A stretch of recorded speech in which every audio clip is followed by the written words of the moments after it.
What's your favorite thing about Bitcoin? Nothing. I have no favorite thing. Actually, no. I have a favorite thing about Bitcoin. It's that dipshits keep losing all their money. My apes! Books.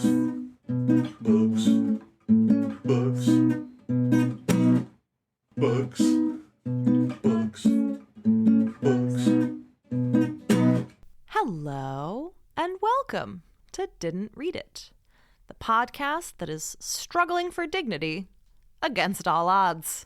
I don't know about you, but my dignity is doing just fine here. I am your host, Grace Todd, and I am joined again this week by new friend Goad Gatsby. Hey there. I want to say, since our last episode, I've discovered a J6er got charged, convicted of DWI, sentenced to 17 years in prison. So, like I said, J6ers, you're being hunted. The J6ers, they simply cannot help themselves. Yeah, I'm being persecuted for getting drunk and driving the wrong way down a road and killing someone. Oh, God, that's so sad. For the person who died, I mean. Yeah. Speaking of persecution, actual persecution, we're picking up where we left off with Aleksandr Solzhenitsyn's A Day in the Life of Ivan Denisovich. Now, unfortunately, I'm going to put you on the spot. Okay. Can you, in brief, give the listeners a quick little recap of what Ivan has been through so far? Well, there's Shoemaker. Shukov? Yeah. That's him. Yeah, he has his own trowel. Uh-huh. And he likes to do a little mason work. There's the naval captain.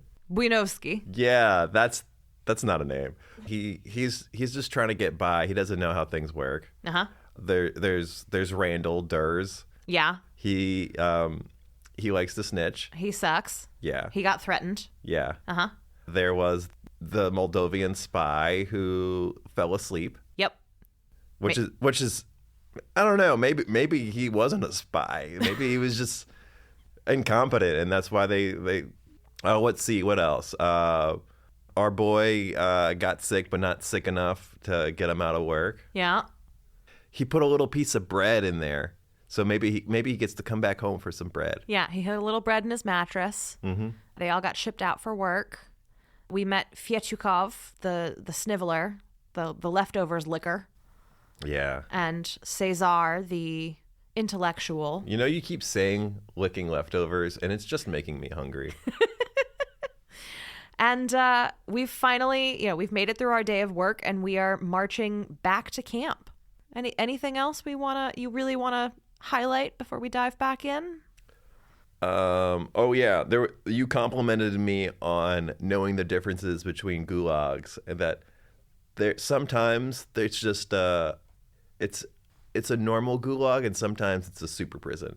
Yep. And we're obviously having a story about the super prison. We are in one of the bad gulags. Yeah. And any questions before we dive back in? Who's the president now? Khrushchev? During the book. When the book is set, still Stalin. Still Stalin? So the book is set during Stalin's reign. It is published with the blessing of Khrushchev. Okay. After Stalin dies. Okay. And if you've ever seen the movie The Death of Stalin, Khrushchev is played by what's his name? The funny-looking guy. Steve Buscemi. Yeah. Yes. So just imagine Steve Buscemi reading this book and shedding a single tear and being like, "What a masterpiece." Yeah. Yeah. So everybody knows everything there is to know about the first 2/3 of the book. Yes, exactly. If you have not listened to the first episode, maybe go back and listen to the first episode. No. I think you should surprise yourself and keep listening. Just roll in blind. Yeah, I think you should listen to it in reverse order. Part 2, then part 1. Try something a little different. Yeah, fair enough. All right. So, Ivan Denisovich, they have been marched out of the power plant where they're doing their work, headed back across the steppe. Everyone is moving slowly on purpose because this is one of those little subtle fuck yous that you can give to the guards, is refusing to move quickly. They've held you up, so fuck them. But then they see, because they assume that they're all going to be the last squads back to camp. But they come up over like a small rise, and they see in the distance a different column coming back from the machine works. And they're like, oh, shit, we can beat them. And so they all start running. Because again, it's all of these little micro grabs for feeling like you have literally any control over your life. Yeah. So like, if the one thing you can do is try and beat that other fucking squad back to camp so that you can get your dinner before them. Hell yeah. We find out, incidentally, that the machine works, which the other squad are coming back from, is where the knives came from. Because there's been an outbreak of knives in the camp, which is how the squealers are getting murdered. Oh, man, I hate it when there's an outbreak of knives. Did you hear what happened to poor Yuri? Yeah, he came down with a bad case of knife to the throat. Came down with a bad case of knives. The knives were smuggled back from the machine works inside of the 2 poles for a volleyball net. 10 long knives in each pole. And now knives would turn up occasionally, here and there. A little outbreak of knives. You know, and the liberals will say that we need more knife control. No, if everybody had a knife at this prison camp, then we would all be safe. A knifey society is a polite society. Yeah. That's what they say. So they're making a run for it. It points out that the main enemy of the Zek is another Zek. You can't resist the urge to fuck someone else over if it gives you that little sense of control. Yeah, there's a budget here in this prison, and they're saving money on punishment by letting the prisoners do all the punishment to other prisoners. Yes, it says, who's the Zek's main enemy? Another Zek. If only they weren't at odds with one another. Ah, what a difference that would make. But it's not going to make a difference today because we are on the run. Yeah. Oh man, do you know the meme where it's like 2 guys giving each other some daps and be like, this is what the establishment fears, but it's just 2 prisoners. Yeah, exactly. So they do it. They beat the other column and they get in line to be counted back into the camp because again, it's a lot of hurry up and wait and everyone has to get counted. And I forgot to mention this earlier, but when we were in the work camp, Zhukov found a broken piece of a hacksaw blade, just a little piece of metal, and instinctively pocketed it because on the work site, as we've learned, there's never enough of anything. Because of all the distraction at the gate, he forgot about it. He forgot it was in his pocket, and now they are on their way into the camp where they are being counted off and frisked, and he suddenly realizes that he has this forbidden little piece of metal on him. He has to make a decision very quickly. You just throw it away. Well, it says, for that strip of hacksaw, he could get 10 days in the cells if they classed it as a knife. But a cobbler's knife, and he thinks he can take this and turn it into something more useful, specifically a knife with which he can work on shoes. Or a fork. It says, but a cobbler's knife was money. It was bread. A pity to throw it away. And so he slips it into one of his mittens. Oh, they'd never check a mitten. He's getting himself ready to be searched, and it says, because they were 3, he's in a row of 3 men. Because they were 3 and the guards facing them were 5, Zhukov could try a ruse. He could choose which of the 2 guards on the right to present himself to. He decided against a young pink-faced one and chose an older man with a gray mustache. The older one, of course, was experienced and could find the blade easily if he wanted to. But because of his age, he would be fed up with the job. It must stink in his nose now, like burning sulfur. That's exactly what I do well, first of all, I would never steal from a store. But if I were to do that, I would go by the old security guy. Yeah, the older, fed-up security guy. I would never do a crime. No. So he goes up and he very much makes a show of being look how compliant I'm being. I've taken my, he's lifting up his jacket and he's got the 2 mittens in one hand and he's got the empty mitten in front. Guard reaches up and grabs the first mitten to make sure there's nothing in it. And it says, one such squeeze on the other mitten and he'd be sunk. The cells on 9 ounces of bread a day and hot stew 1 day out of 3. Shukov imagined how weak he'd grow, how difficult he'd find it to get back to his present condition, neither fed nor starving. And an urgent prayer rose in his heart. "O Lord, save me. Don't let them send me to the cells." And while all this raced through his mind, the guard, after finishing with the right-hand mitten, stretched a hand out to deal with the other. Just then, the guard heard his chief, who was in a hurry to get on, shout to the escort, "Come on, bring up the machine works column." And instead of examining the other mitten, the old guard waved Shukov on. He was through. So, a narrow miss. Yeah. But we got to keep our hacksaw blade. Yeah. Maybe make it a fork. Maybe make it a fork. Because we prayed. Maybe. Maybe. Or you were wise and used the old guard. Yeah. The old mitten trick. Me manifesting. Also me working really hard. So they've made it back in. The Moldavian is going to be charged with attempted escape and put in the cells. Bummer for the Moldavian. Yeah, nah. But at least his squad appears to have kept him from getting beaten up even worse than he would have been by the guards. And now that they're back in the camp, Shukov is going to do a favor for Cesar. Now remember, we talked about Cesar. He's the guy who smokes cigarettes. He's the guy who smokes cigarettes. He's also the guy who gets the really good parcels. Oh yeah, he's got that hookup. He's got somebody on the outside sending him letters. He gets more than 2 letters a year. Yeah. And one of the things about the sort of thriving economy in this camp is that someone like Shukov can do all of these weird little favors for people in order to get a little bit of the things that they have, right? Mm-hmm. It's a little society, right? Yeah. We live in a society. They live in a society. Oh, we do not. I'm sorry, I forgot about. We do not. We haven't lived in a society in a little while, I think. And so Shukov, what he can do and what he's going to do is go wait in line on Cesar's behalf in case Cesar's parcel has come, because they know that it's going to come at some point. And because this is like one of the sort of grinding indignities of this place is that it's just layers and layers of mind-numbing bureaucracy that is explicitly designed to make you feel dehumanized, right? Like everything just works poorly and stupidly. And so there's this whole thing where like to get the parcels, you have to wait in line, and there's always too many people in line, but there's a completely different part of the camp where they actually post who has parcels waiting for them.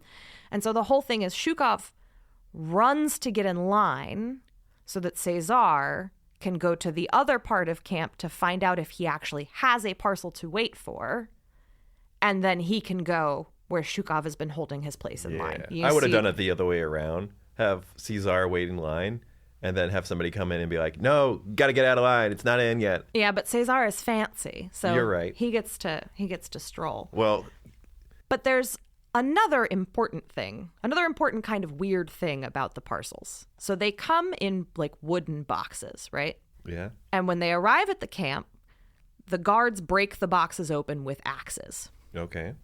And then it says... Sounds like that could be bad for what's inside. It says, they took out everything and examined the contents. They cut, they broke, they fingered. They tipped things out from one container into another. If there was anything liquid, in glass jars or tins, they opened them and poured it out, though you had nothing but your hands or a cloth bag to hold it in. They didn't give you the jars. They were scared of something. If there was anything home-baked, some tasty sweetmeats or sausage or smoked fish, the guard would take a bite of it himself. And just you try and get high and mighty and complain, and they'll immediately say that this and that are forbidden and won't issue them to you at all. Every Zek who got a parcel had to give and give, starting with the guard who opened it. And when they'd finished their search, they didn't give you the stuff in the box it had come in. They just swept everything into your bag or into the skirt of your coat, and off you go. Sometimes they'd whisk you out so fast you'd be sure to leave something behind. No good going back for it. It wouldn't be there. And so the other reason Cesar is going to catch up is that he has to go to his bunk and get like whatever container he can find so that Get Tupperware party. so that they can decant his parcel into like whatever fucking cotton bag he can get his hands on. And again, it's one of those things that's just so pointless. Like, it's just designed to humiliate you. There's no reason for it. Just let him have his mason jar of I don't know what we have. It's Russia. It's vodka. I don't think none of them mention getting alcohol. It's like tea and tobacco. I would guess any liquids would maybe be like honey. Like sugar is at a premium. I think Khrushchev edited that to remove all instances of vodka. He didn't want people knowing that they got a problem there in Russia, and that's their vodka is too good. That is a problem. But part of the reason that Zhukov is willing to wait on Cesar's behalf is that Zhukov doesn't get parcels and says he had written to his wife that it was a waste. Don't send them. Don't take the food out of the kids' mouths. But though he'd made that decision, every time someone in the squad or close by in the barracks received a parcel, his heart ached because there wasn't one for him. No. And though he'd strictly forbidden his wife to send him anything, even for Easter, and though he never thought of reading the list except for some rich squad member, every now and then he felt himself longing for someone to run up and say, "Zhukov, why don't you go for your parcel? There's one for you." But no one ever ran up. Well, me sowing, me reaping. Oh, this sucks. Poor Zhukov.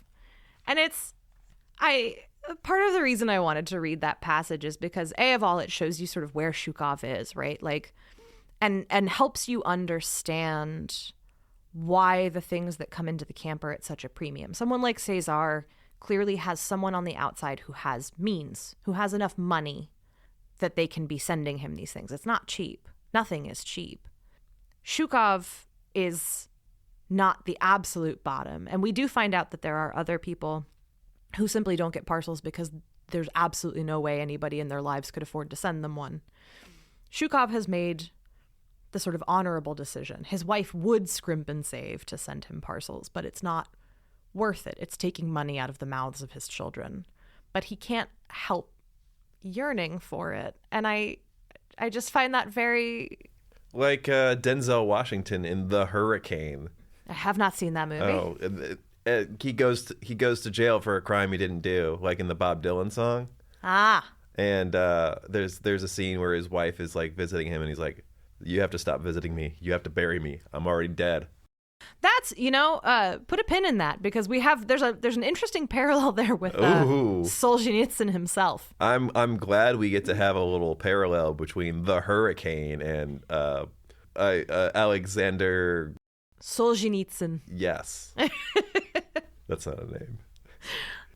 So I don't know. I just, that passage, I think, out of this book almost got me the most. Like the image of a man turning down even small comforts from outside of the gulag because it is the right thing to do, and not being able, despite it all, to fight the little flame of hope in his chest that someday one would appear anyway. But he also has to have his dignity. He has to have his dignity. But the price of having your dignity is knowing the things that you're missing out on. Yeah. So there is a package for Cesar.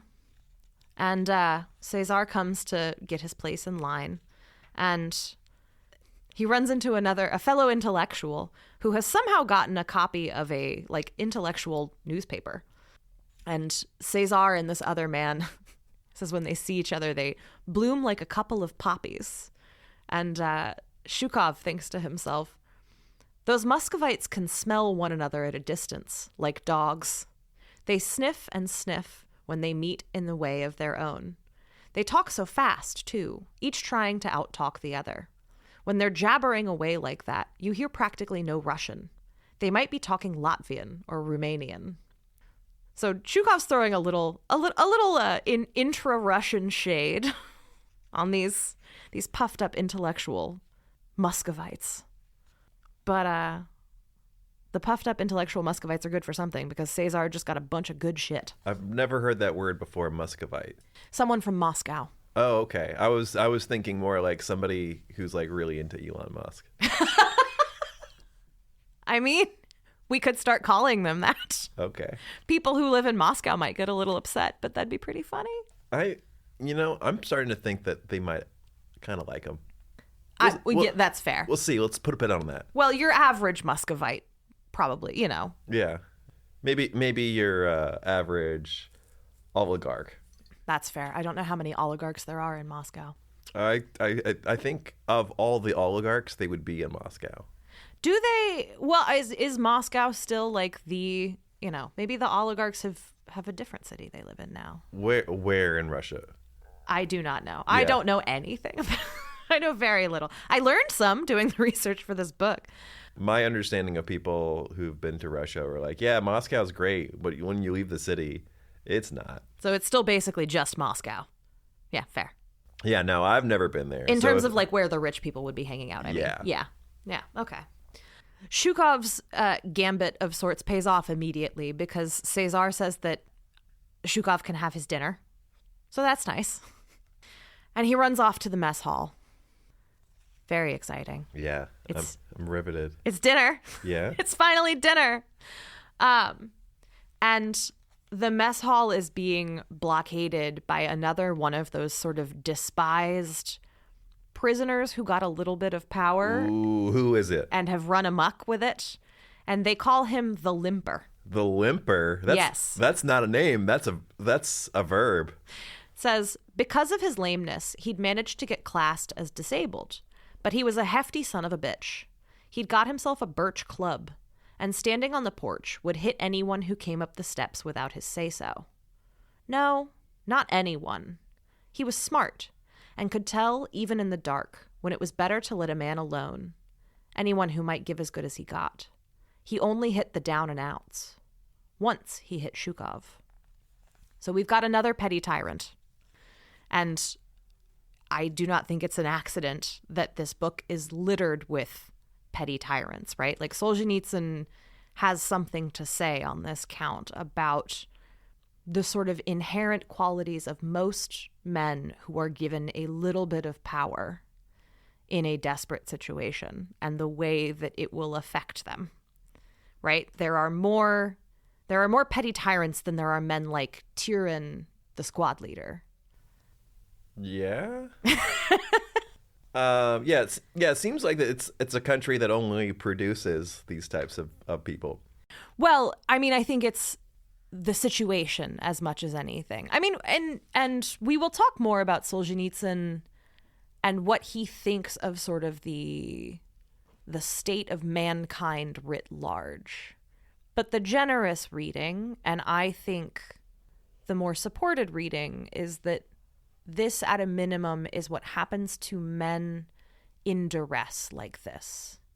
Very few of them turn out like Shukov and Tyrion. Very few of them focus mainly on their own survival and their own dignity and go out of their way to do right by others and essentially take care of themselves and each other. You have more petty tyrants like Dur/Randall and the Limper, and you have snivelers like Fyechukov.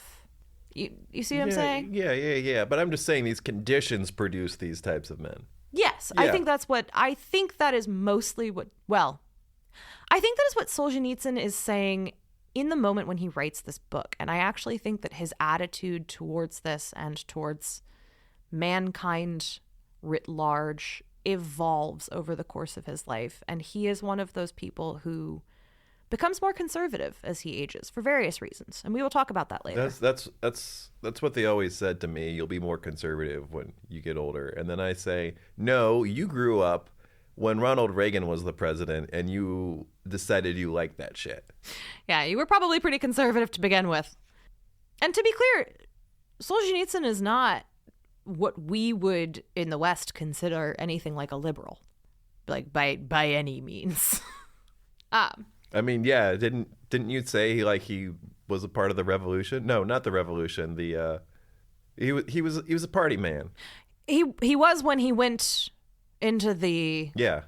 gulag. Yeah, look, I'm just saying. Yeah, not a liberal. He was a party man. Yes, he was. What's that called when you're not a liberal? Oh yeah, communist. No. But yeah, he's gotten harder and been like, I don't know, maybe this communism thing isn't really working out. Maybe this is bad, actually.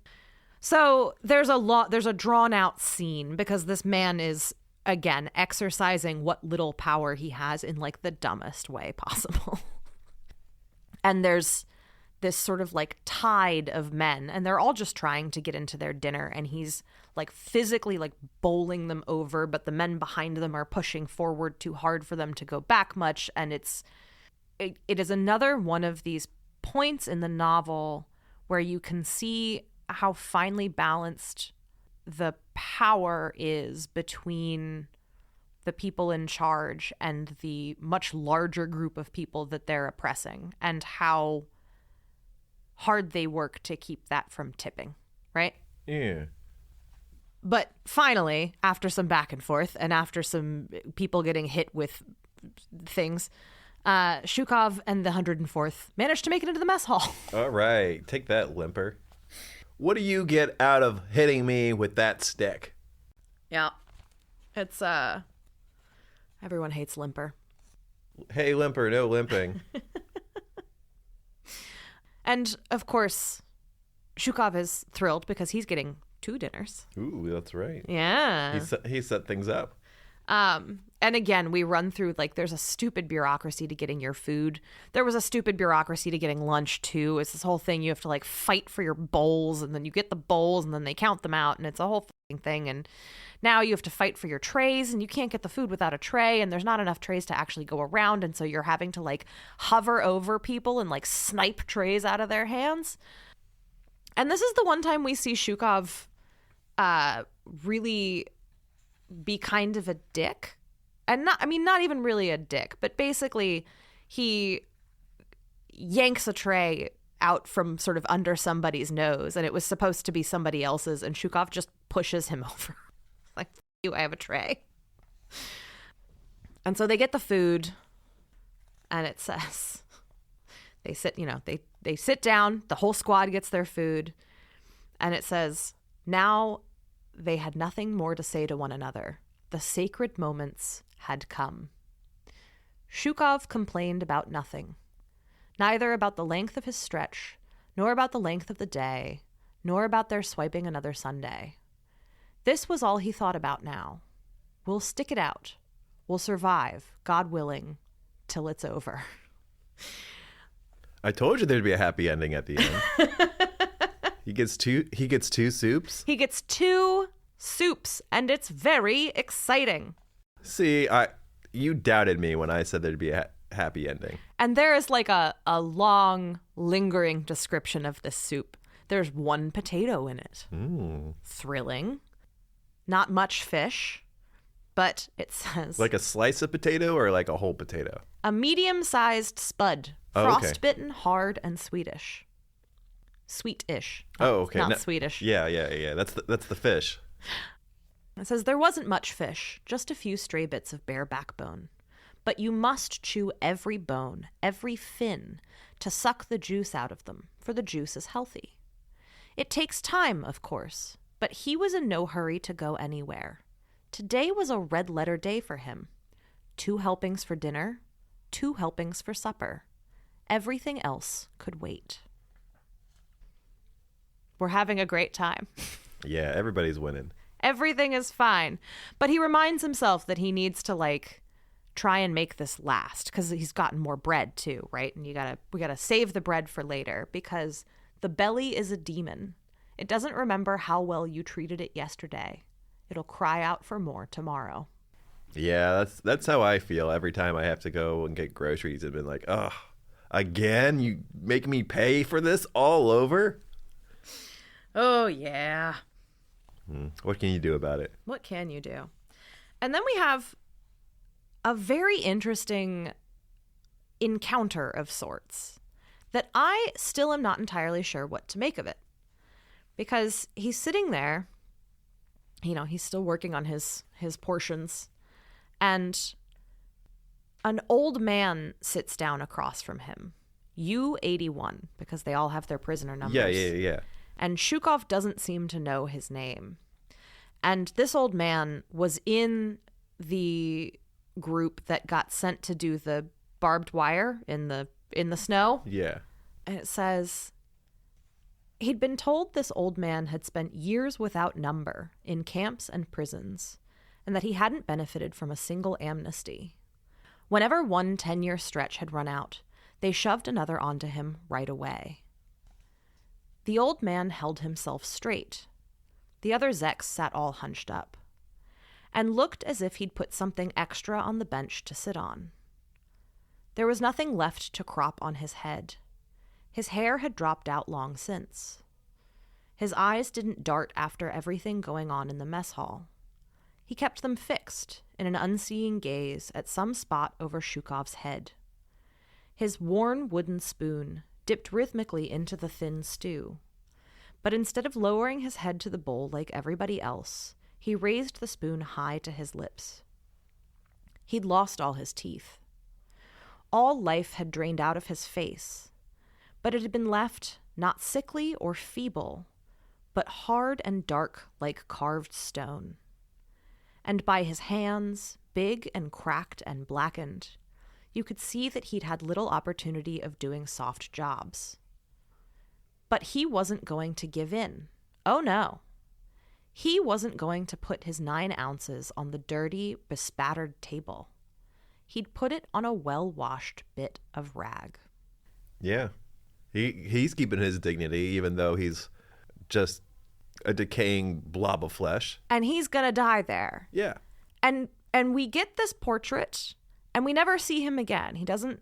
This is the only thing we see of him. It's just this quick but very sort of detailed portrait of this old man who is dying in this gulag, but as you said, is keeping his dignity. He's got his little, he doesn't put his bread on the bare table like everyone else does. He has a little piece of fabric that he puts it on. Oh, I bet if he's been in there for that long, I bet he was a Romanov. Maybe. He's probably still got like Fabergé eggs like hidden in his crevices. Well, and one of the things that's so interesting is we don't get any backstory. We don't get a name. I gave you the backstory here. All we know is that every time his sentence runs out, they give him another one. Yeah, they don't want a Romanov running free. Maybe not a Romanov, but like maybe like Shmoromanov. One of the former persons, as they called them. Yeah, like you know too much. We don't want to kill you, but we don't want you to live. Yeah. I wouldn't be, maybe that's what he's meant to be, is a minor portrait of a former noble. So Shukov finishes dinner. He runs off to buy some tobacco. We find out that he has like a teeny tiny bit of money that he has earned because he makes slippers and patches jackets. Okay. He's very enterprising, our Shukov. Buys his tobacco, and while he's buying his tobacco from a man they just call the Let, L-E-T-T. A lot of these people are nicknamed based on which part of the Soviet Union they're from. There are 2 Estonians, which I have not really dwelled on because they're not terribly important, except that they're portrayed as just being like fairly decent people. And there's this one line where Shukov is just like, Estonians were pretty all right by him. Just like, we like Estonians, which apparently won Solzhenitsyn a fair amount of loyalty from Estonians writ large. Yeah. Like, good dudes. That's why whenever I write a book, I always leave a chapter about how great the Estonians are. Uh-huh. Because then I know my book will do well in Estonia. Yeah. Well, and maybe people should be nicer to the Estonians. Yeah. I think we should be nicer to more countries that we don't know too much about. Yeah. Estonia is a small and vibrant nation. Just like Tanzania and Anadora. Sure. And San Marino. Exactly. Yes. But as we are buying our tobacco, the other prisoners in this, he's in another man's sort of like bunk, and the other prisoners are arguing, and someone shouts, "Do you mean to say you think old Whiskers will take pity on you? Why, he wouldn't trust his own brother. You haven't a chance, you ass." And old Whiskers is Stalin. All right, because of the mustache? Uh-huh. Yeah. And it says, "One good thing about these special camps, you were free to let off steam. At Ust-Izhma, which is the last camp Shukov was in, which was not for political prisoners. Yeah. At Ust-Izhma, you need only whisper that there was a shortage of matches outside, and they'd put you in the guardhouse and add another 10 years to your stretch. But here, you could yell out anything you liked from the top row of bunks. The squealers didn't pass it on, and the security boys had stopped caring." What are you going to do? Throw me in a gulag? Well, and that's interesting because, to be, there is no mitigating the fact that this is fucking horrific. But it does point out that even on their own terms, this is not a good system. Because what they've done is they've put all the political dissidents together, and they're just spending all of their time chatting and debating and talking politics. Yeah. You think you hate Stalin? Here's why I hate him. Like, maybe not most, but some of these men will eventually be released. Yeah. And granted, a lot of them will be exiled, but it doesn't... Where are they going to exile them to? Moldova? Well, when Solzhenitsyn was let out, he was exiled to Kazakhstan. Oh, okay. Yeah. He was a free man, quote unquote, but he was not allowed to return to actual Russia. He just wasn't in a gulag anymore. Oh, okay. Yeah. But yeah, I mean, the sort of conclusion of this is much like the building site, like even on their own terms, these things don't make sense, right? Like they're not accomplishing anything. Yeah. They barely built a wall. Exactly. They need 4 more of they need 3 more walls. They got a lot more walls to build. So he gets his tobacco, and gets back to his bunk, and Cesar is there with the bounty of his his little package from the outside. And again, this sort of camp etiquette. Shukov arrives and gets into his bunk, and he knows that per the etiquette of the camp, he is owed some of what Cesar has gotten, right? Mm-hmm. That's why you do these little favors. But he is not going to debase himself by being like, well, you got it. What's for me? And it says, the right was his, that he knew. But even 8 years as a convict hadn't turned him into a jackal. And the longer he spent at the camp, the stronger he made himself. But his eyes were another matter. Those eyes, the hawk-like eyes of a Zek, darted to one side and slid swiftly over what was laid out there.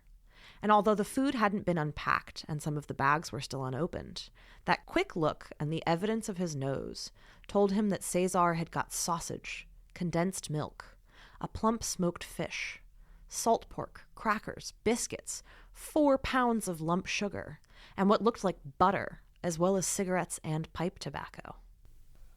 Jackpot. Uh-huh. And an egg. And an egg, yes. More valuable than gold.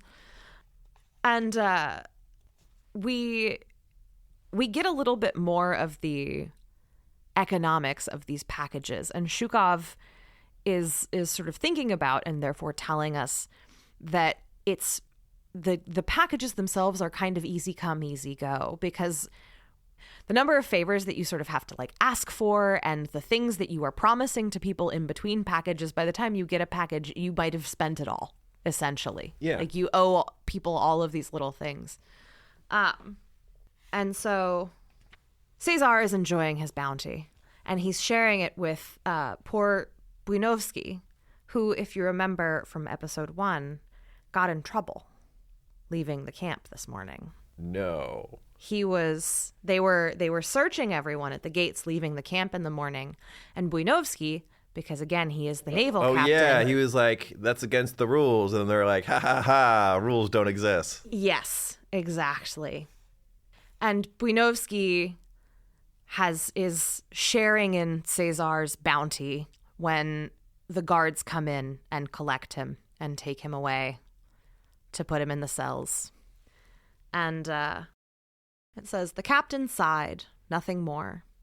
It must have been easier for him to take out a squadron of destroyers into the dark, stormy night than to tear himself away from this friendly chat and set out for the icy cells.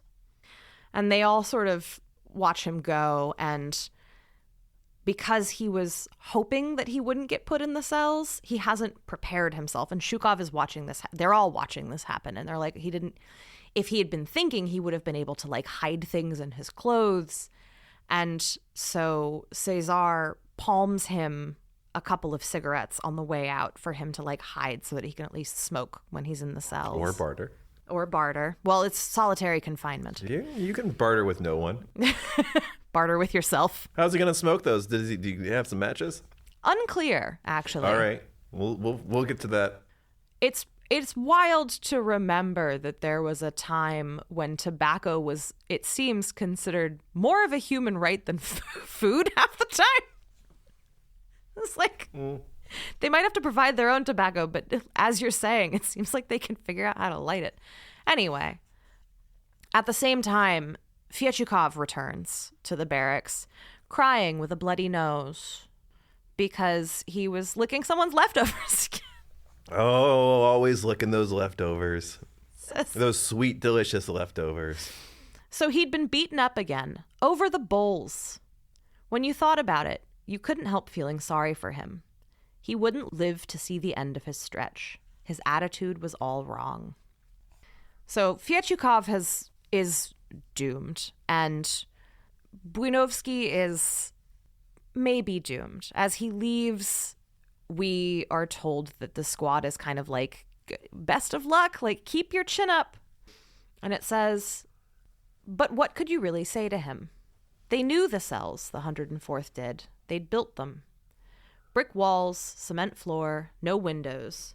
A stove they'd lit only to melt the ice on the walls and make pools on the floor.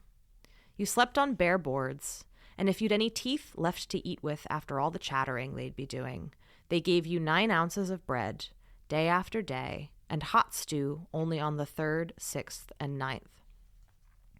10 days. 10 days hard in the cells.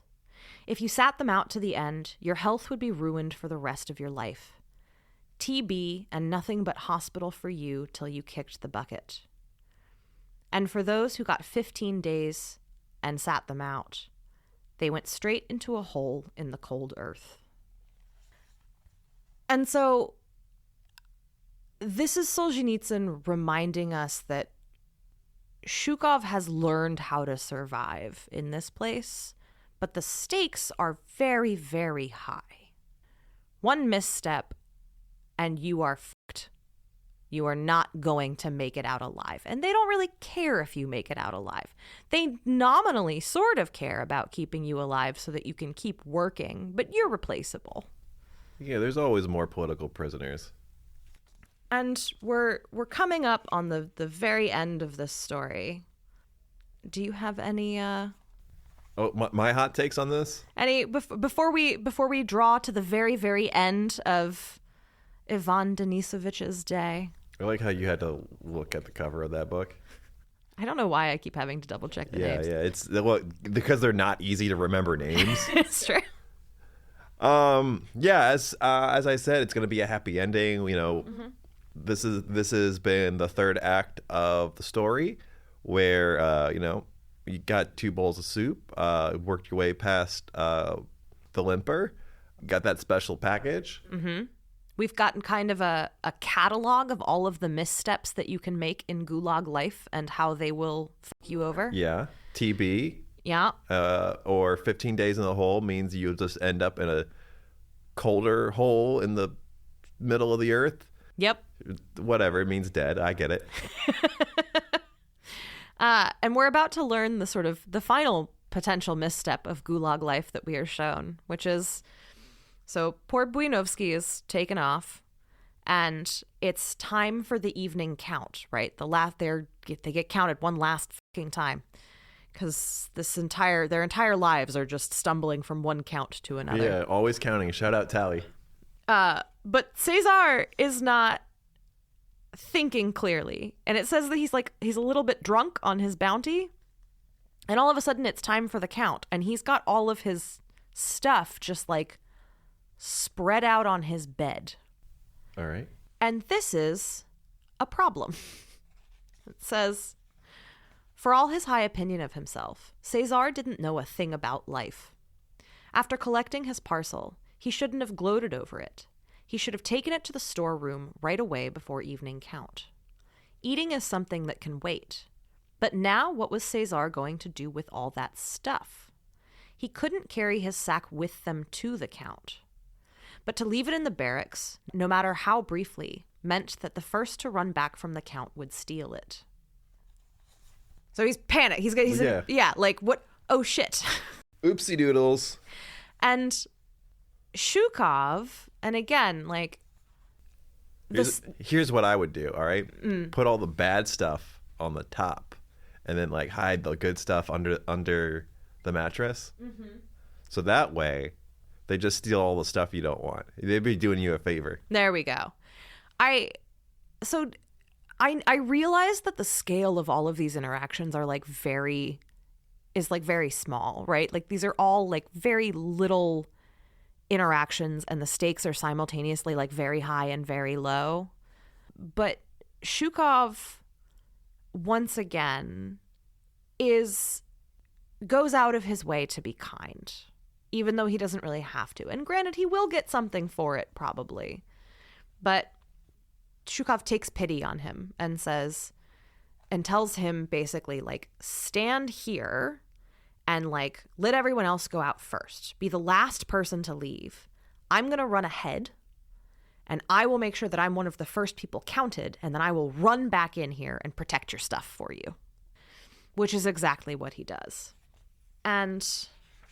we go through the evening count, and it's fucking cold, and everyone's miserable.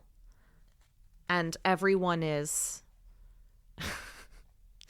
it says they're yelling at them, and the men are refusing to move because fuck them. It says that. The men didn't budge. Fuck them.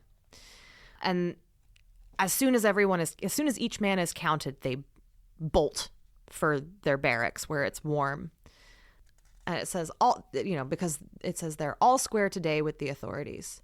All square unless there's a recount. Those parasites were such morons they counted worse than any herdsman. For all that he may be unable to read or write, a herdsman knows if there's a calf missing when he's driving the herd. And these parasites had been trained, whatever good it had done them. So they're too stupid to count right. Yeah. Well, I've been there before. And Shukov does manage to get himself counted first. He runs back. He keeps Cesar's stuff safe. And stop the count. There is a recount, too. That's the worst part. But before the recount, we get kind of the last important interaction that Ivan Denisovich has. And it's the man in the bunk next to him, Aloshka, is a Baptist. And the Baptists were a persecuted minority in Soviet Russia. They were locked up for being Baptists. I think America should learn from this. And they have a really interesting... So Shukov gets back in his bunk. He gets himself all situated for sleep. He's got his feet back in his jacket sleeve. Remember, there's a whole layering system he's got. Yeah, so his teeth don't chatter if he's lucky. Uh-huh. And he mumbles a little prayer to himself. He says, "Glory be to thee, O Lord, another day over. Thank you I'm not spending tonight in the cells. Here it's still bearable." And Aloshka, who is next to him, hears him mumbling to himself, and he says, "Ivan Denisovich, your soul is begging to pray. Why don't you give it its freedom?" And Shukov looks at him and says, "Well, it's this way. Prayers are like those appeals of ours. Either they don't get through, or they're returned with rejected scrawled across them. Yeah. And it says, outside the staff quarters were 4 sealed boxes. They were cleared by a security officer once a month. Many appeals were dropped in them. The writer waited, counting the weeks. There will be a reply in 2 months, in 1 month. But the reply doesn't come. Or if it does so, it's only rejected.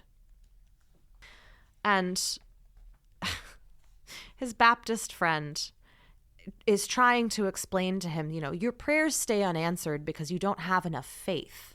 Yep. You gotta put more points in your faith in the system. You must never stop praying. If you have real faith, you tell a mountain to move, and it will move.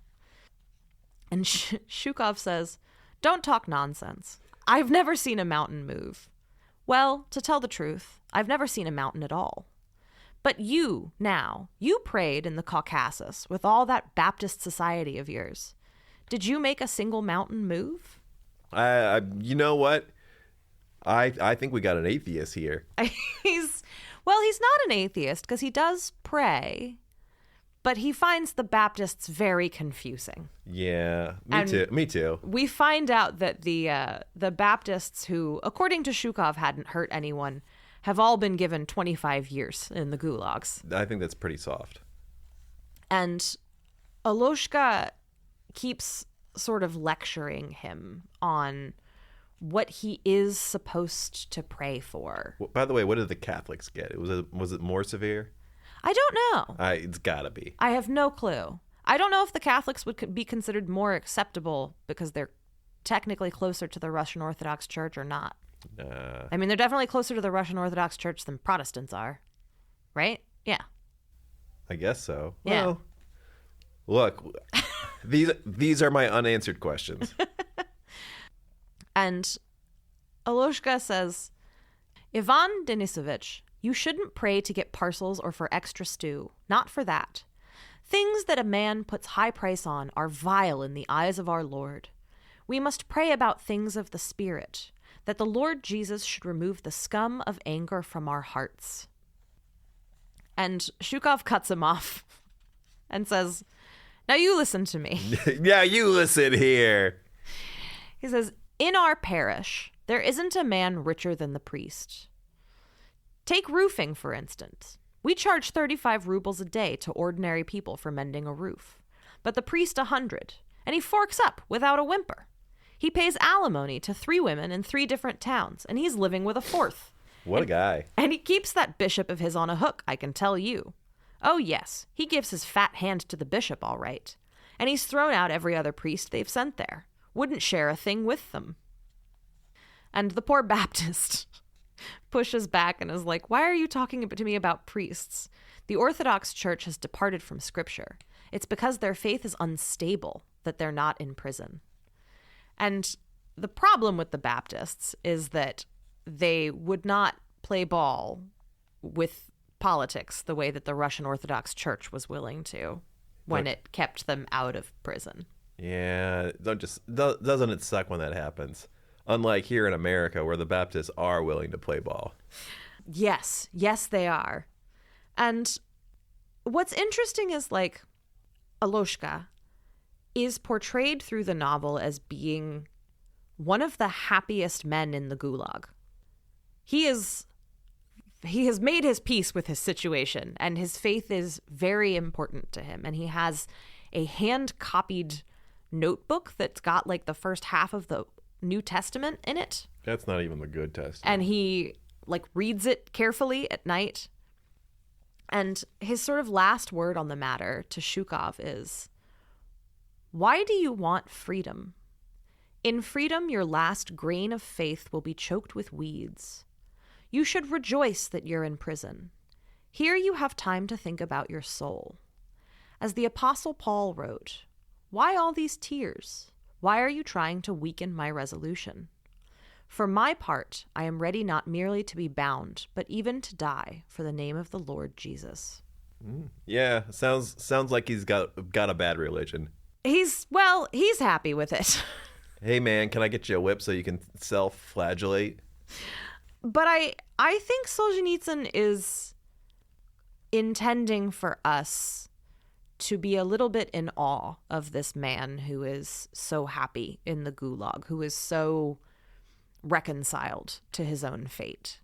And I think it's important for you and I to remember that we Americans living in the world that has been disassembled by the evangelical right do not have the same impression of Baptists that readers in 1950 something or 1964 in Russia would have had. All right, maybe you're making it sound like he's more like Ned Flanders. I think he's meant to be Ned Flanders. Yeah. Yeah. Like, oh boy, I get to be in prison. That means I get to really test my faith. Thank you, Lord. Yes. And that it's a source of strength for him that Zhukov finds mystifying. You know what I mean? Also, with the American right, religious right, they would be excited about being sent to jail for their religious belief. Would they though? Yes, they would love it. I mean, they'd hate being in jail, but they would just be like, hell yeah, I'm in prison. I'm so persecuted. I feel like one of the things about the current right is that they love to imagine themselves to be persecuted, but when they experience a single consequence, they turn into screaming babies. Yeah. As opposed to, like, even when they're not being persecuted, they turn into screaming babies. They turn into screamier babies. Yeah. Yeah. And so... Shout out to all the J6ers who got completely pardoned and are going to slowly work their way back into the prison system. Love you guys. So, there's a recount. Yep, stop the count. There's a recount. Zhukov hides Cesar's food once again, and they get through the recount. So he gets back into his bunk. He gets himself all cozy. Cesar comes back. Zhukov returns his food to him, and Aloshka, the Baptist, comes back. And Zhukov says that he's impractical. That's his trouble. Makes himself nice to everyone, but doesn't know how to do favors that get paid back. And so Zhukov gives him, Aloshka, the Baptist, one of the biscuits that Cesar has given him out of his special little stash of food. And Aloshka smiled. Thank you, but you've got nothing yourself. And Zhukov says, eat it. We've got nothing, but we always find a way to make something extra. And so Zhukov has his slice of sausage from Cesar and saves the rest for the morning. It says, and he buried his head in the thin, unwashed blanket, deaf now to the crowd of Zeks from the other half as they jostled between the bunk frames, waiting to be counted. Zhukov went to sleep, fully content. He'd had many strokes of luck that day. They hadn't put him in the cells. They hadn't sent his squad to the settlement. He'd swiped a bowl of kasha at dinner. The squad leader had fixed the rates well. He'd built a wall and enjoyed doing it. He'd smuggled that bit of hacksaw blade through. And he'd earned a favor from Cesar that evening. He'd bought that tobacco. And he hadn't fallen ill. He'd got over it. A day without a dark cloud. Almost a happy day. There were 3,653 days like that in his stretch, from the first clang of the rail to the last clang of the rail. 3,653 days. The 3 extra days were for leap years. That's how they get you. The end. It just ends reminding us about leap years. Yeah, that was a day in the life of Ivan Denisovich. What a time. What a time indeed. You know, I've learned a very valuable lesson, and that's don't be a good, honest person that questions authority, and I won't get locked up in the gulag. I don't think that's the lesson. Oh, what do you think the lesson is? I don't know what the lesson is. And I think that is one of the things I like about this novel. what I like about that novel that, you just pretty much read and explained to me is that it's crushing, it's brutal. There, aside from two soups, there's nothing good happening in it, and it teaches us that things are unfair and people are mean to you, and there's nothing you can do about it. Oh, except maybe when it's Randall. You can be like, listen up here, bub. Yeah, you can scare the shit out of Randall. But that was a good day. That was a great day for Ivan Denisovich. Yeah, it was so great. He wrote it down. He went to just. Can you imagine a life where you're like, this is a red letter day? We're gonna put this one up in the rafters. So, before I sort of bounce on to Solzhenitsyn himself, Okay. and the overarching story of him and this novel, do you have any questions in particular? How tall was he? The fictional character or the author? You mean that's not based off of a real person? No. Oh. Well, how tall was he? I don't know. Oh, all right. Web search. All right. Height. Are you looking up Solzhenitsyn's height? Yeah. Why? I just want to know, was he a tall man? Was he a short man? But you know what? There's a lot of websites that have people's height and weight for like not even sports players, just everybody. But no, they don't have one for him. Oh, that's a bummer. Yeah. I think it says somewhere in the novel that Ivan is fairly tall. Okay. Yeah. Well, here's what he looks like. Yeah, that is Aleksandr Solzhenitsyn. Yeah, he's got an Amish beard, receding hairline. This is a picture from '74, so that I guess when he would get out of prison. So he was released from the Gulag in 1953 and exiled to Kazakhstan. By the time the novel was published in 1962, he was living back in Russia. His sentence had basically been expunged, and he was allowed to return to Russia proper. He's got two wives, one named Natalie, the other one named, Natalia, the other one also named Natalia. Uh-huh. He married the same Natalia twice. Yes. Wow, what a man. So, back on task. On focusing on the book and not like little snippets you can read online. No, we will never know how tall he is. We won't, and it's a damn tragedy. But I think he's a pretty tall dude, actually, because there are pictures of him in the middle of this book. Here, I can show you. Well, maybe he's not tall. Maybe he's just like tall for a Russian. I think the Russians are pretty tall, aren't they? I don't think they're like particularly short people. I don't know.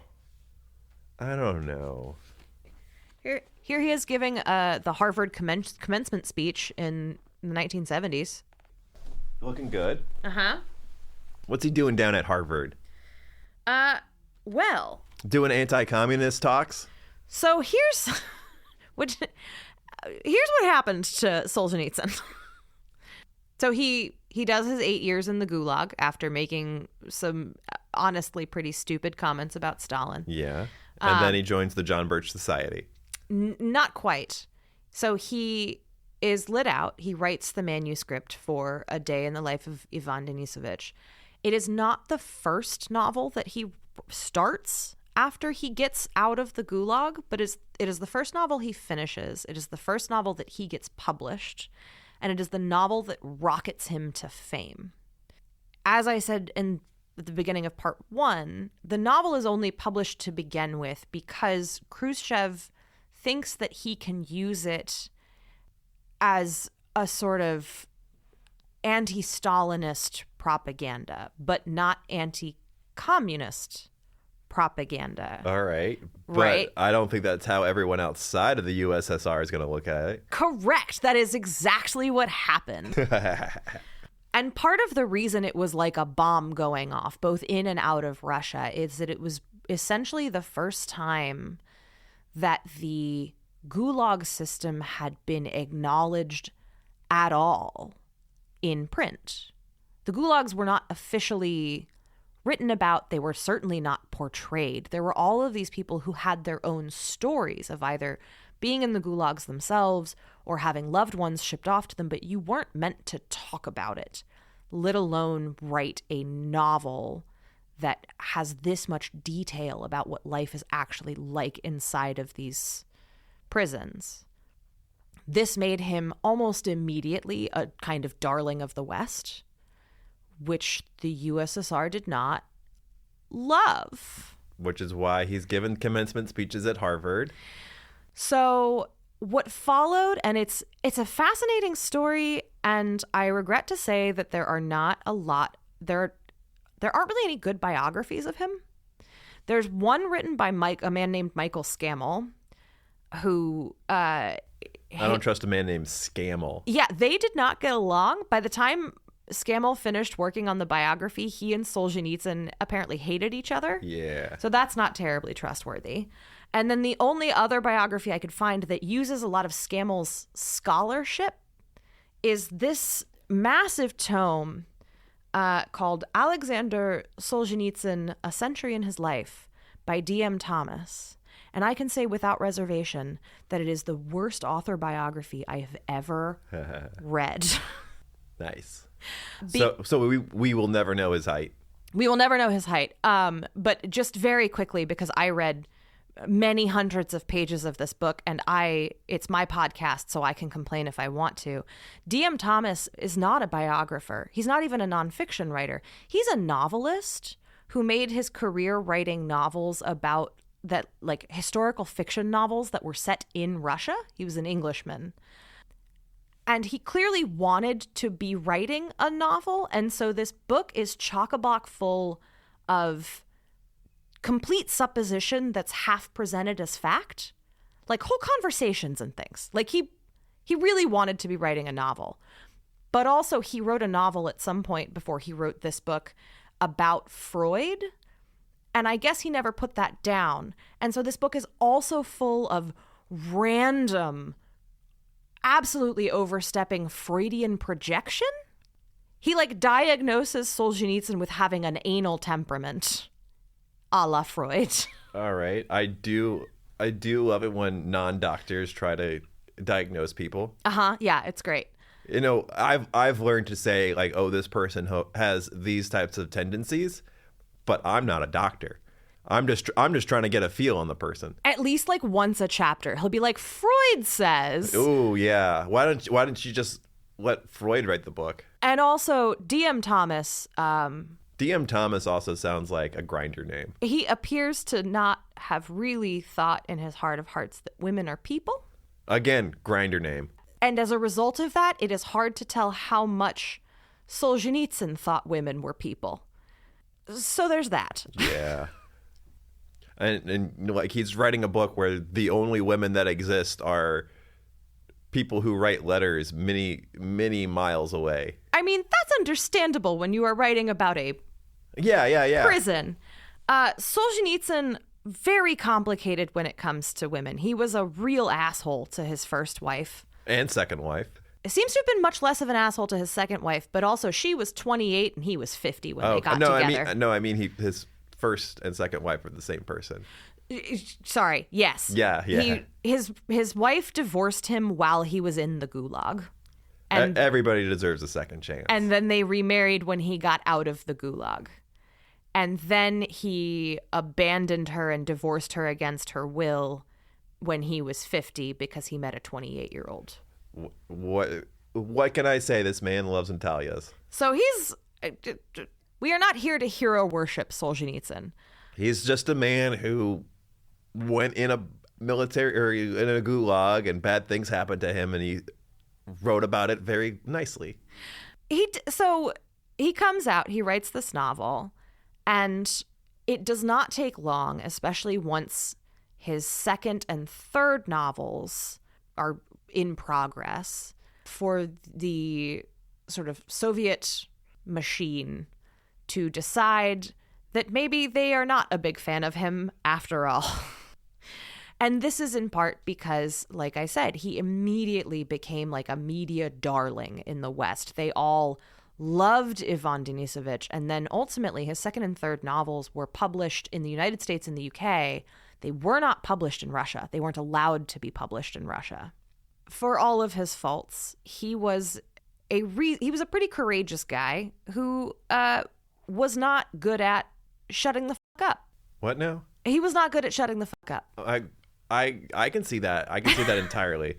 You know that lady who's like in North Korea, they don't even have toilets. They make you save all your poop.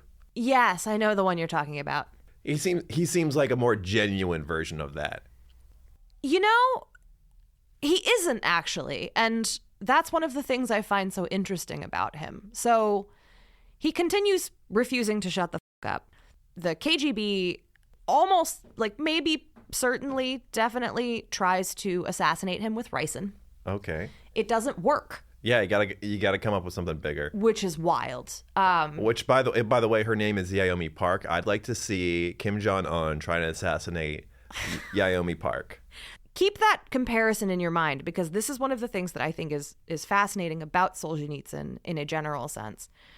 So he is awarded the Nobel Prize for Literature. Yeah, as we all are. Yes, not for this book. He refuses to go and accept the Nobel Prize because by this point he is not all the way divorced and his mistress is pregnant. Oh, yeah. And he is concerned that if he leaves to accept the Nobel Prize, they won't let him come back. So he sort of receives it in absentia. They attempt to murder him with ricin. It doesn't work. He survives. And they don't feel like they can do anything about him publicly because he's just been given the Nobel Prize for Literature. He's too popular on the world stage. And so they exile him. They arrest him and put him on a plane for West Germany and just sort of boot him out of the country. All right. That's the end of him, I guess. Well, it's not. Oh, what does he do after being a Nobel Prize winner and pregnant with a 20-something-year-old? So, unsurprisingly, the United States falls all over itself to invite him in. Yeah, as they do. And it's this very, like, again, this is like peak Cold War. Like, it is the 70s. Everyone's like, yes, like, rah, rah, we got Solzhenitsyn, like the most famous, communist-hating Russian dissident of them all. And he almost immediately pisses everyone off. Hell yeah, that's my guy. And lets everyone down. And very few people... Because he's not willing to play the Yaomi Park game of just making up stories that they all want to hear. Well, not only is he not willing to play the Yaomi Park game, it's not just that he's not willing to exaggerate. It's that he is immediately suspicious of the United States. As one should be. In part because he thinks that they are incapable from separating their anti-communism from their Russophobia. Well, that's true. Go on. And he... Like, we're in... What year is it now? 2025? Like, we still have, like... Trump is aligned with Russia and, like, hammer and sickle. Yeah. And so he arrives, and it's supposed to be this, like, big, like, rah-rah, like, we got your best novelist, right? Like, it's supposed to be this big dunk on the Soviet Union.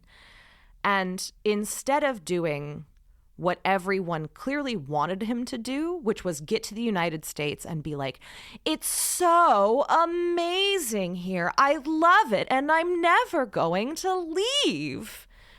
He got to the United States and insistently and very publicly was like, the Soviet Union is going to collapse, and the day that it does, I'm going home. How did that turn out? Are you going to spoil that ending for me, or do I have to read another book? And the sort of American intelligentsia turned on him immediately. But he did. He lived, the Soviet Union fell. He went back to Russia. He spent the rest of his life in Russia. He died in 2008. Yeah. He was in exile in the United States for, I think, 17 years, something like that. Yeah, until the fall of the Soviet Union. Was he just like on the first plane into Moscow? So this is one of the things that's really interesting And this is sort of the thing that I want to talk about with him in a general sense. So Solzhenitsyn has been kind of adopted by the American right wing. And it is because he was vehemently anti-communist and very religious. And one of the reasons that I chose this novel, A Day in the Life of Ivan Denisovich, instead of like Gulag Archipelago or The Red Circle, which are two of the books that he wrote later in his career, is that by the time he writes Gulag Archipelago, which is sort of his other most famous novel, he's significantly more sort of aware of himself as being like a figurehead, anti-communist writer, like very emphatically. He's turned himself into a sort of political figure more than a literary one. Yeah, he wants to jump on the anti-communist movement. He wants to be... But he's alienated from the American right anti-communist movement because he's still like pro-Russia. Yes. He loves Russia. He wants to go back to a non-communist Russia. He loves Mother Russia. He is definitely like low-key kind of a monarchist. Oh, where's Anastasia? Put her in power. But when the Soviet Union falls, he was famous more politically than he was as a writer at that point. And there were people who were apparently sort of agitating for him to come back to Russia immediately. First helicopter into Da Nang. And he hedged. He waited. Okay. Look, you got to wait for that first McDonald's to open up. And I think when it really came to it, he cared about himself and his life more as a writer than as a politician. All right.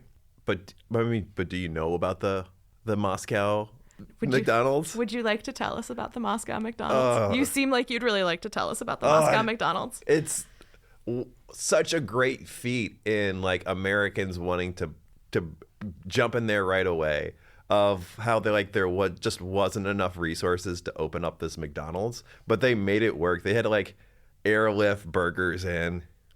They had to make like a separate like power facility to make sure that McDonald's had enough power.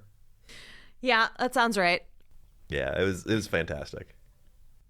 Oh, bless. Maybe he went to the Moscow McDonald's. I don't see how he didn't go to the Moscow McDonald's. Well, he'd been living in the United States. He was maybe probably a little burned out on it. He did not like it here. It's the convenience. He was not a man who valued convenience.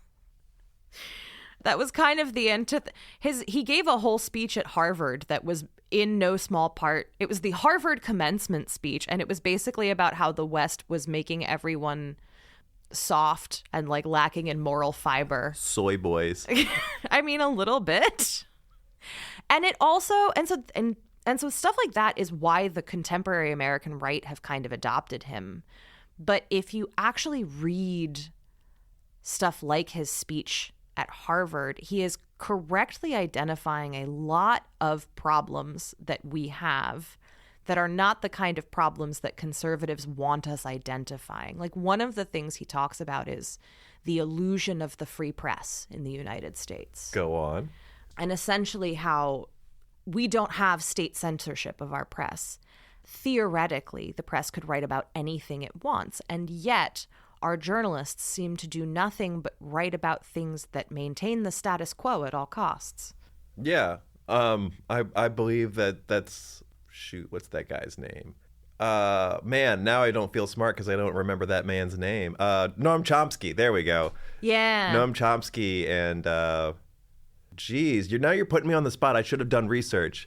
But yeah, on how everything is in the corporate media is funneled to echo the same talking points. Yeah. If Solzhenitsyn is the patron saint of anybody, it would be like the 2% of people that are ardent Christians and old school libertarians. Not current libertarians. Yeah, not the kind of libertarians that, well, I don't know. How young was his second wife? 28. Okay, no. He's not that kind of...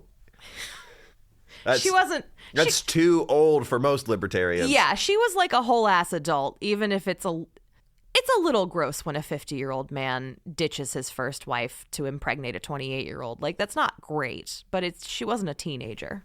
Yeah, she knew what she was getting into. She's a grown-up. Yeah. She really liked that A Day in the Life. But one of the things that I really like about this novel specifically is that it comes before Solzhenitsyn is Solzhenitsyn, the famous anti-communist. And I think that this novel is his most vulnerable and his most complicated in a lot of ways, because I think this novel represents a man who has had his entire understanding of the world upended and is still grappling with what he thinks in the aftermath. Yeah, and also of that. I wasn't getting like anti-communist vibes in this book. I mean, you're the one that read it, but as you read it to me, I wasn't getting anti-communist vibes. I was getting like, this government is bad and this government happens to be communist, but those two things aren't connected. It's that the people who are running it are bad. And I think that's part of the thing, is that Solzhenitsyn is an anti-communist because of his life experiences. To him, Soviet Russia and communism are interchangeable. And I don't blame him for drawing that conclusion, because the things that he witnessed were horrific and deeply traumatizing. And I'm not surprised that he fell back on a sort of misplaced nostalgia for a time that he had no recollection of, remember. He was born in 1918. Well, Sigmund Freud says... I will throw this book at you. I suffered. That is a big book for saying almost nothing.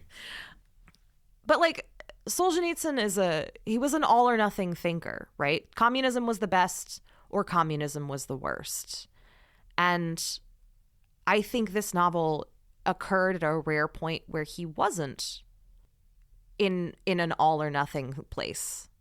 And that's why it's so empathetic and so nuanced. It's about humanity and the horrific things that we are capable of inflicting on each other.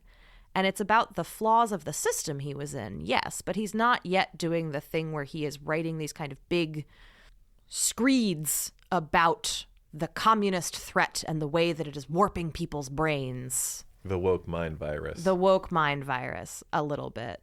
Yeah, like he sounds way too compatible with American right wingers. Why didn't it work out?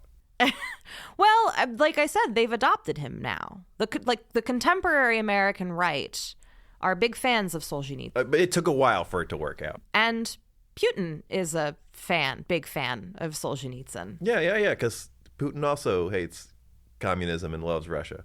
He's a very complicated figure, because I think at the end of the day, I don't think he would approve of modern conservatives. I genuinely don't. I don't even know how modern conservatives can look at themselves in the mirror. I mean, that's a good point. But I really like this novel. I like the empathy of it. I like the spirituality of it. I like the questions that it's asking. And I like the person that this novel captures and came from. And I think it's a little bit of a shame that Solzhenitsyn evolved into a little bit more of a kind of hard-headed didact as he aged. But I also think that is hard not to do when you are genuinely risking life and limb and being persecuted for the act of writing novels. Like, he suffered a lot. Or writing letters to your buddies. Yeah. I think it understandably turned him into something of an extremist. It radicalized him, which is what happens. Yeah.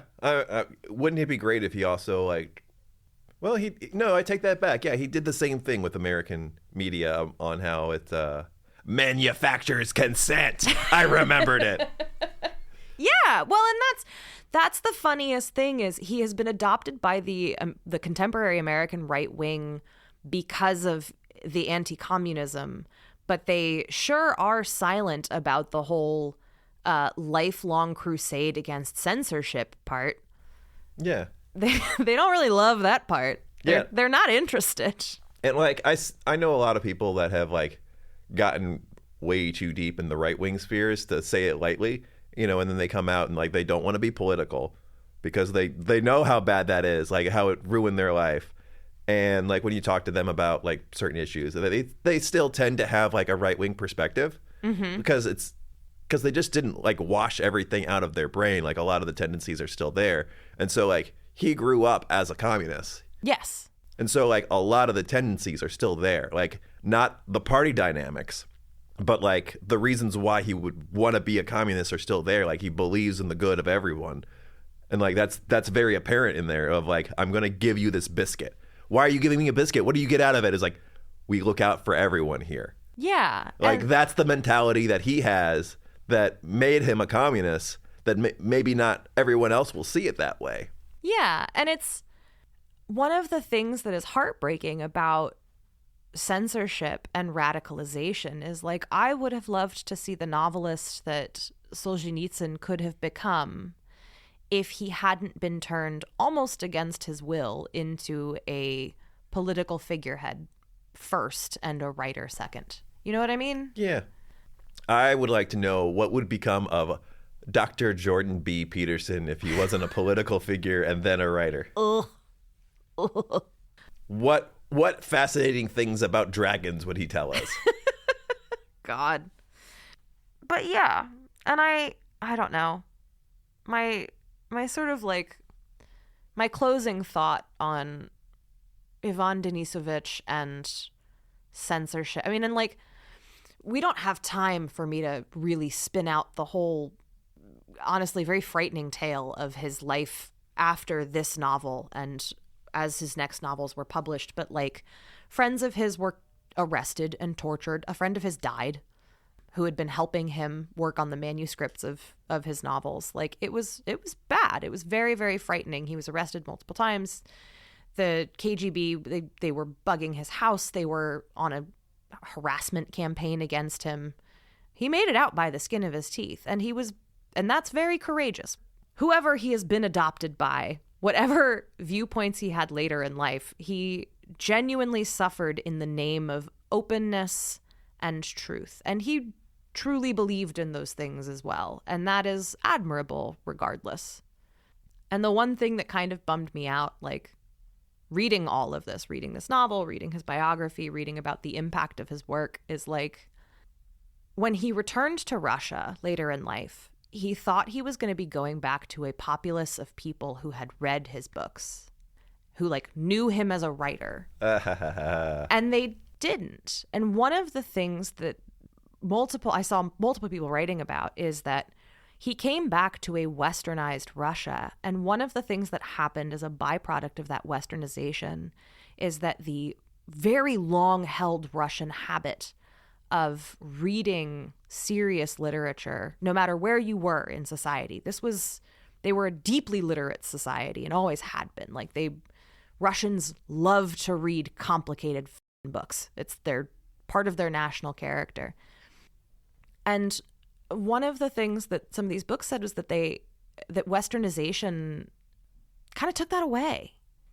That they had after all of the suppression, after all of these years, they had access to like glossy Western magazines and tabloids, and he came back to a country full of people who were no longer habitually reading complicated literature. Damn, no one ever watches anime anymore. And it kind of broke his heart, you know? But one of the things that is such a bummer reading it from the perspective of living in the United States in the year of our Lord 2025, is like, we don't even need state censorship, right? Yeah. Difficult ideas, difficult books don't make it out alive, not because the state is overtly censoring them, but because we now have censorship through money. Yeah. And also, let's say the book Who's Afraid of Gender by Judith Butler. You familiar with that book? Yeah. It's quite an informative book. It made me hate the Pope. It's not an easy task. And I'm thinking to myself, why isn't this on everybody's to read lists. This is a great book. It especially like explains how the American right wing has like assembled itself for its own benefit on defending its idea of gender, imposing its idea of gender. And by the way, it's free on Spotify. Oh, fun. Included on premium in your Spotify. And not seeing that circulated more, not seeing more discussions on that, as opposed to like, you know, whenever some right-wing dipshit's got a new book out, that becomes the talk. Yeah. Well, and that's difficult ideas aren't propagated because they aren't lucrative. Yeah. That's it. It's you can make a movie like What is a Woman, and you just say like biological human female and be like, I gotcha, as opposed to having a long, difficult book explaining what the heck is a gender. It's censorship that propagates itself without anyone having to do anything at all. And it's a fucking shame. Yeah. yeah, dog. What are we going to do about that? I think we need to take the American conservatives, throw them into gulags, and re-educate them. I think that's a great idea. I think that's our only option. Yeah, it's the only way forward. Well, that got a little unhinged and rambly, but you've experienced Ivan Denisovich. We've had a bit of a talk about Solzhenitsyn and his life and his experiences. What do you want to know? Any questions? Not so keen on that book. I could take a pass on it. And too much of a bummer or too minute? Yeah, maybe if it was like more days in his life. Just the one is letting you down. Yeah, maybe there was like a day where there was like a nice summer shower and they all got to run around in the rain. I know that had to happen at least once. So if you come back on, are we going to have to do something like a little more chipper? Look, I'm going to come back on, and it doesn't matter what it is. If you get something more exciting, I'll make it more negative. All right. If you get something very negative, I'll try to make it exciting. Fair enough. But yeah, let this man enjoy his egg. Give the man an egg. All right. Well, I hope I explained enough of the very complicated life of Solzhenitsyn and the very depressing life of Ivan Denisovich. Thanks so much for joining me, buddy. You know, glad to be here. And if you didn't hear the first time, I'm Goad Gatsby on Twitter, goad.bluesky.social, and also goad.ghost.io. I'm trying to have a newsletter here, man. You can get all these things for free. Hell yeah. Sign up for Goad's newsletter. And thank all of you for being here. I very much appreciate it.